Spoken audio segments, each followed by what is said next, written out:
I remember the day I left for the cabin. It was supposed to be a break from the world. No phone, no internet, no buzzing notifications. Just me, surrounded by nothing but trees, the weight of the quiet, and the sounds of the forest. Before I go deeper into the story, welcome, and make sure to subscribe to the channel, Echoes of Nightmares, and turn on the notification bell so you never miss out on any of the future scary tales.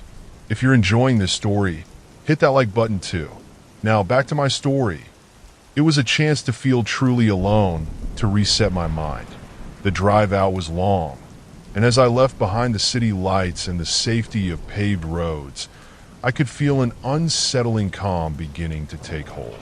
The deeper I drove, the heavier that feeling grew, like the forest itself was closing in, swallowing the last traces of civilization behind me. The road eventually turned to gravel, and I knew I was getting close. The cabin was a speck on the map, hidden so deep in the woods it felt like it didn't want to be found. Trees loomed overhead, their branches tangled and thick, blocking out what little daylight remained. The rain picked up, tapping against the windshield, each drop sounding louder as the forest thickened. My headlights cut through the mist, but the fog seemed to press back against the light, as if the forest wanted to keep its secrets. Finally, the cabin appeared through the trees, half hidden by the rain and shadow. It was older than I'd expected, with wood darkened by years of weather, standing defiantly in a small clearing. There was something about the way it sat there, untouched and distant, that made it feel less like a home and more like a relic, something forgotten, waiting in silence. I turned off the engine, and for a moment, everything went still. Just the sound of rain against the roof, muffled by the quiet of the forest. I opened the car door, and the sound hit me harder than I'd anticipated. The rain wasn't just falling, it was pouring, rushing down like a constant, heavy presence. I grabbed my bag and made my way to the porch, each step sinking into the soft, muddy ground. The cabin door creaked as I opened it, the wood groaning like it hadn't been moved in years. Inside, the air was stale and thick, carrying the faint smell of damp wood and something I couldn't quite place. It was as if the place had been holding its breath, waiting. I flicked the light switch, and nothing happened. The cabin was still dark, shadows stretching across the floor from the faint light filtering through the windows. I set my bag down, took a breath, and tried to shake off the uneasy feeling gnawing at the back of my mind.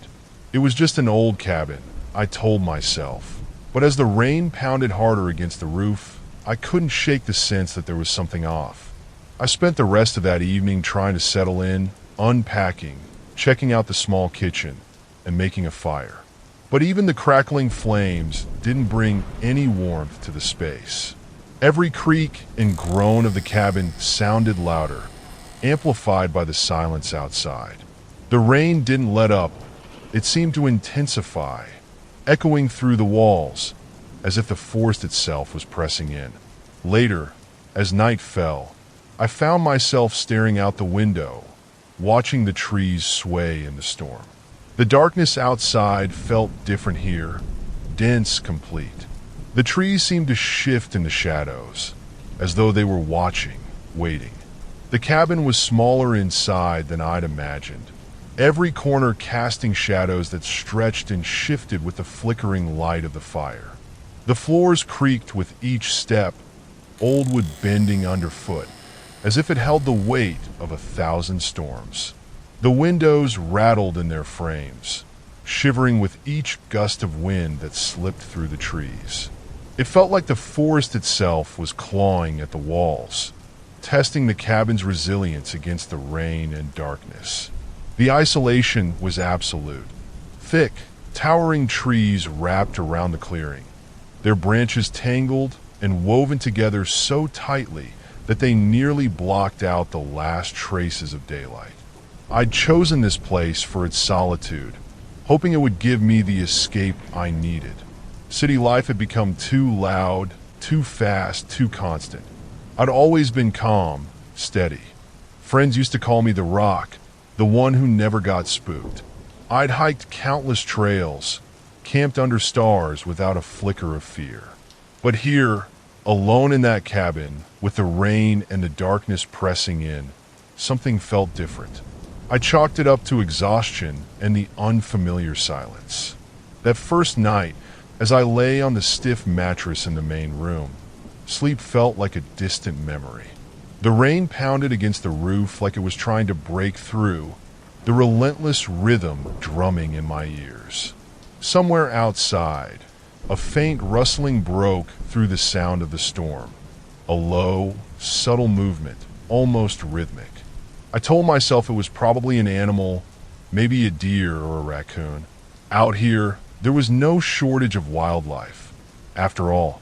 But it was strange how it sounded just close enough, just persistent enough, to tug at my senses. I closed my eyes, trying to ignore it, but sleep wouldn't come easily. Every creak of the cabin, every shift of the wind, seemed amplified, drawing my mind into a restless spiral. The darkness inside was thick, almost oppressive. I could feel the walls around me, the weight of the trees outside, all of it pressing closer as the night dragged on. The next day, the rain hadn't let up. It poured steadily, a relentless cascade that seemed to soak into the very ground, turning the clearing into a shallow pool of mud. I decided to explore a bit around the cabin, hoping the fresh air might shake off the odd feeling lingering from the night before. As I wandered through the dripping trees, something caught my eye. Strange marks carved into the bark of trees surrounding the cabin. They were uneven, almost primitive symbols scratched into the wood. At first, I thought they were natural scars from the weather, but the patterns were too deliberate, too precise. I traced a finger over one of the marks, feeling the rough, worn edges. Maybe someone had been out here before, leaving signs for the next visitor. It wasn't unusual for hikers or campers to carve symbols or initials, but these felt different, like they were meant to be a warning, a boundary line drawn between the cabin and whatever lay beyond it. Shaking off a shiver, I shrugged it off as a quirk of the forest, something left behind by the land itself. Back inside, the cabin felt even colder, the walls damp and breathing in the steady pulse of rain. I tried to keep myself occupied, fixing a small meal and letting the fire warm the room, but the silence weighed heavy. My own thoughts became louder, pressing in around me. I couldn't help but feel that something was just outside, watching, hidden by the endless sheets of rain. That night, as I lay in bed once again, the unease I'd been pushing down crept back in. It was different now, sharper. I told myself it was just the isolation, that my mind was playing tricks on me. But the rain seemed louder, almost rhythmic. It was as if it had a pulse, like a heartbeat reverberating through the walls. Then came the sound, soft but unmistakable, of footsteps. Slow, deliberate, moving through the wet ground outside, right near the cabin walls. I held my breath, straining to listen, every muscle tense. The steps were faint, barely audible against the rain, but they were there, circling the cabin. I told myself it was nothing, maybe a stray animal or just my imagination, but a flicker of fear ran through me. I glanced out the window, my eyes adjusting to the dim light from the fire. For a moment, I thought I saw a shadow shift between the trees, just beyond the clearing. It was brief, almost a trick of the eye, but it left a chill in its wake, a sense of something hovering just beyond reach, hidden in the rain.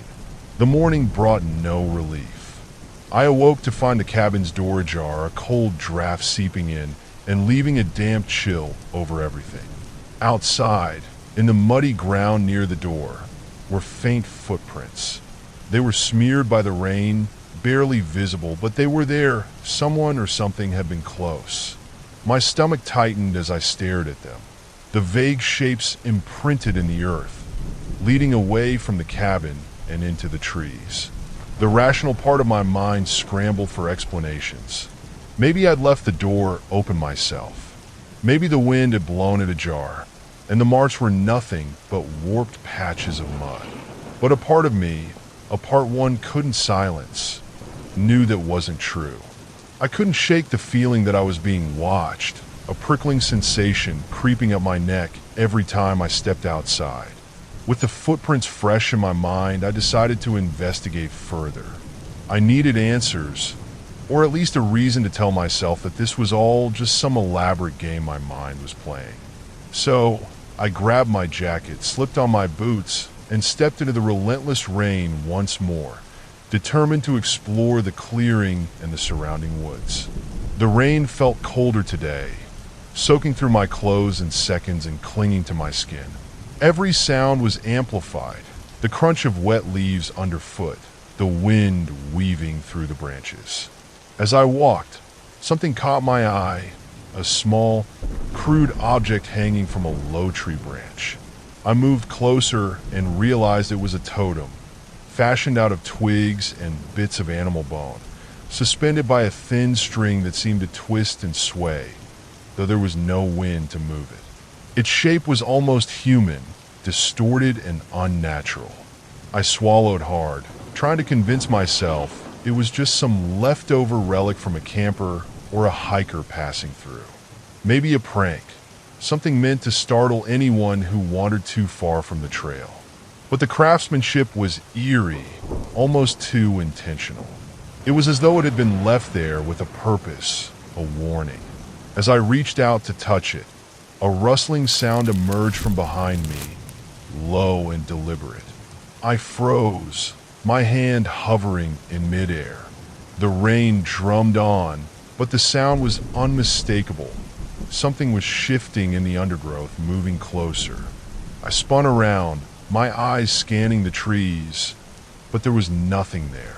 Just the endless rows of trees and the rain dripping steadily from the branches. I tried to rationalize it, thinking perhaps it was an animal, a deer disturbed by my presence, retreating back into the shadows. But there was something about the way the sound had approached, slow, almost cautious. It felt purposeful, like it had been studying me. I shook it off and backed away from the totem, feeling a heavy unease settle over me, as if I'd crossed some invisible line. I returned to the cabin, dripping wet, my nerves stretched thin. As I closed the door behind me, the fire cast long shadows across the walls, filling the room with a flickering warmth that felt hollow, inadequate against the cold creeping into my bones. My mind was racing, turning over every strange detail, every oddity that had happened since I arrived. I needed a distraction, something to keep my thoughts from spiraling deeper into fear. While looking around the cabin, I noticed a small wooden box tucked under the bed, half hidden in the shadows. Curious, I pulled it out and found a dusty, leather-bound diary inside. The pages were yellowed, the handwriting faint but legible, penned by someone with a shaky hand. I flipped to the first entry and began to read, drawn into the words as they painted a picture of a person very much like me. A visitor, someone looking for solitude, seeking an escape. But the further I read, the more the entries shifted.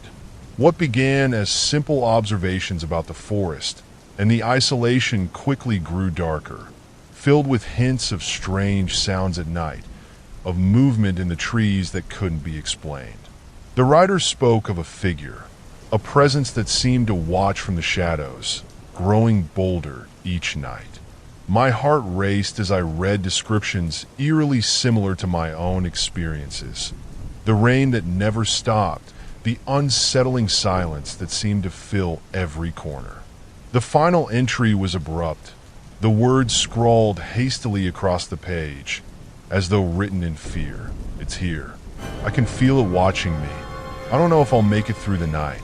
The page ended with those words, a smear of ink trailing off the edge, as if the writer had been pulled away mid-sentence. Just as I was processing the words, the cabin door burst open with a loud bang. the wind howling as rain poured in. I jumped, the diary slipping from my hands as my heart hammered in my chest. I turned, and through the rain, I saw it. A figure standing just at the edge of the trees, barely illuminated by the dying light of the fire.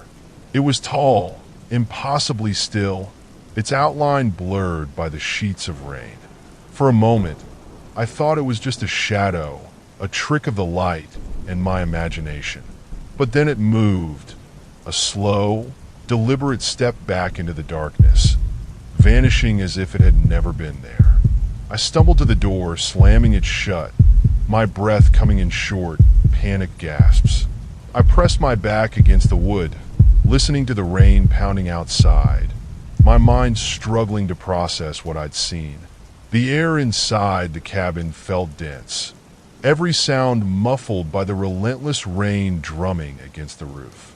I couldn't shake the image of that figure at the tree line, the way it had stood, still and silent, watching me. It didn't feel like a person, at least not in any way I understood. It was like a shadow given form, something that existed just beyond reality's edge, dipping in only long enough to be seen. I knew then that I had to leave.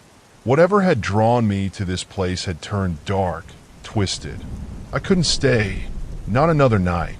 With shaking hands, I began gathering my things, stuffing them into my bag with frantic haste. The rain outside showed no signs of stopping, but I didn't care.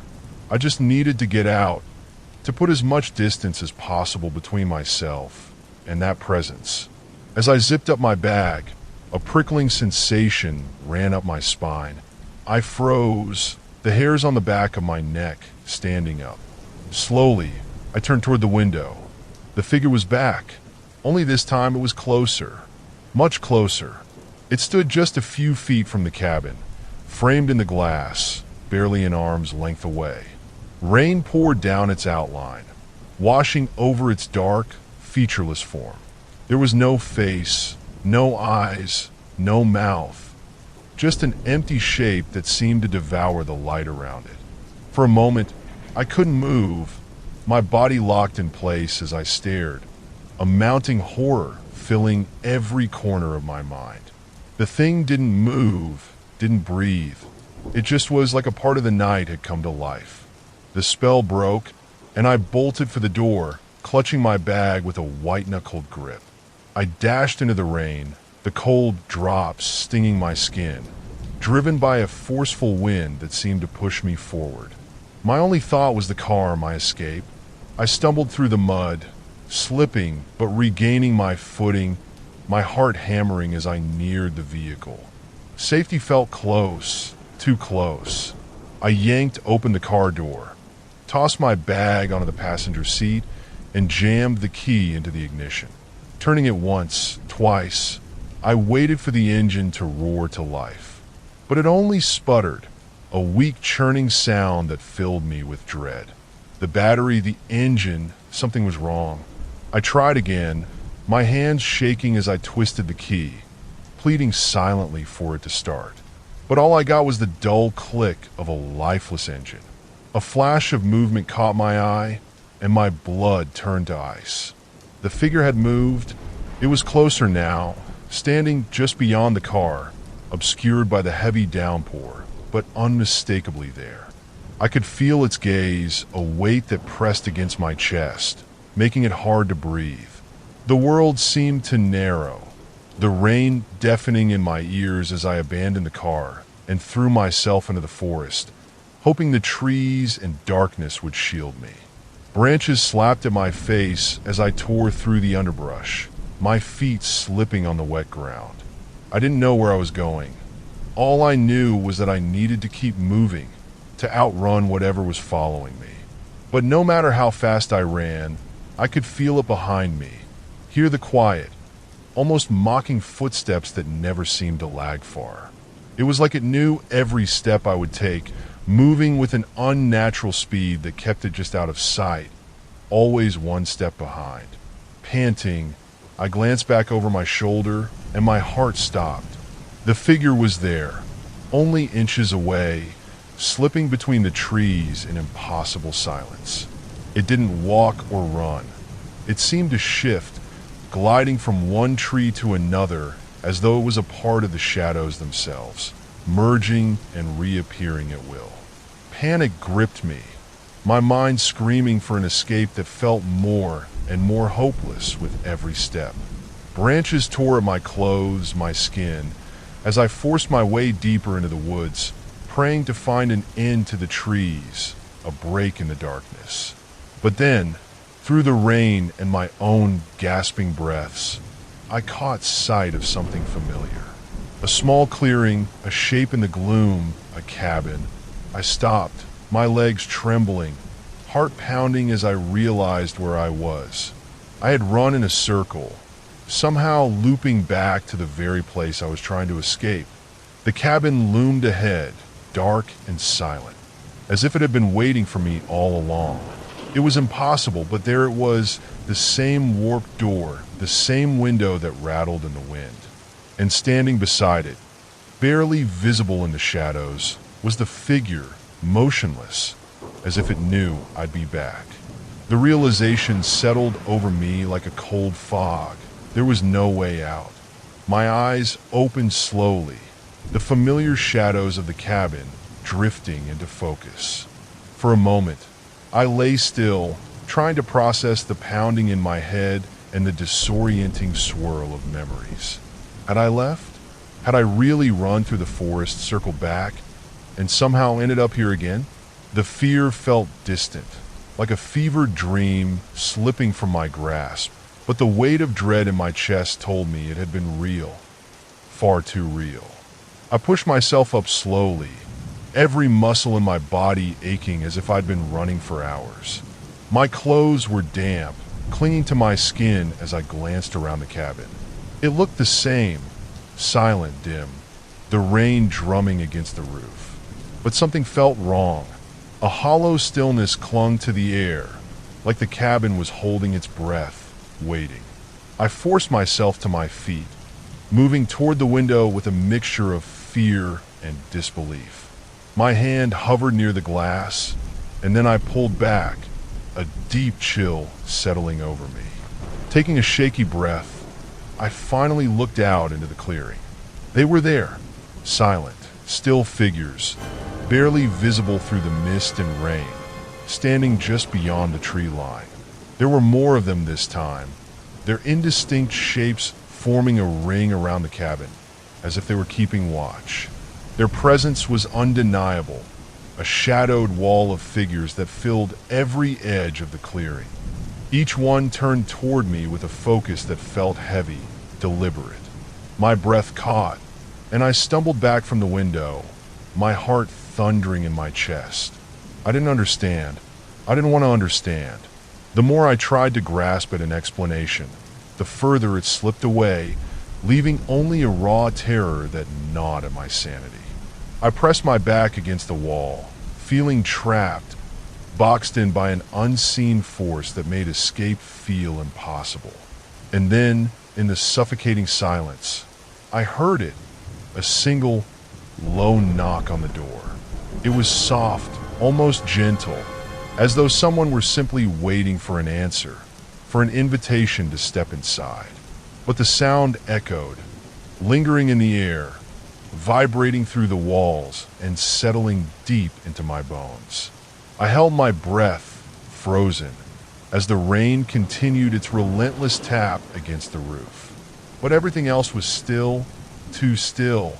No movement from outside, no more knocks. Just silence, thick and suffocating, wrapping around me like a dark shroud. The knock didn't come again. And then, just like that, it was over. Or maybe it wasn't. I don't know. That knock still echoes in my mind, as though it's waiting for an answer I'll never be able to give. What would you do if you were alone in that cabin? Would you open the door? Would you even dare look outside, knowing they're waiting? Maybe, just maybe, the cabin isn't the only place they're watching. If you enjoyed this story, don't forget to leave a comment and tell me what you think really happened. Was I ever truly alone? What do you think I should have done differently? And what would you do if you found yourself in a place like that, knowing something was watching, waiting,